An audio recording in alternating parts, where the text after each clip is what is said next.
السلام علیکم ناظرین، میں ہوں آپ کا ہوسٹ امجد زیتی۔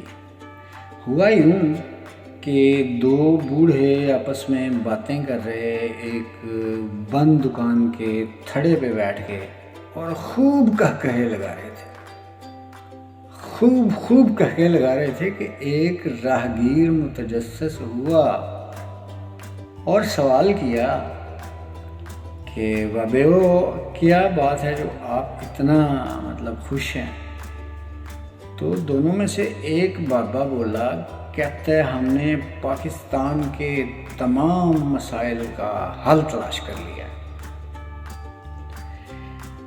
وہ راہگیر بہت حیران ہوا تو کہتا ہے ذرا بتائیے تو کہ کیا حل آپ نے تلاش کیا؟ کہتا ہے پوری کی پوری پاکستانی قوم کو جیل میں ٹھونس دیا جائے اور ساتھ میں ایک گدھا بھی ان کے قید کیا جائے۔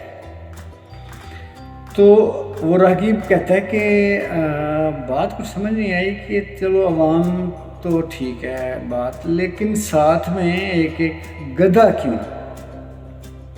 اب ایک بابا دوسرے بابے کی طرف دیکھتا ہے اور دیکھ کے دونوں کہا لگاتے ہیں، اور ایک بابا جو پہلے والا ہے وہ یہ کہتا ہے میں نے کہا تھا تجھے پانچویں کو میری بات سچی ثابت ہوئی نا، کہ کوئی بندہ اپنے لیے نہیں سوچے گا، ہر بندہ کھوتے کے لیے پریشان ہو۔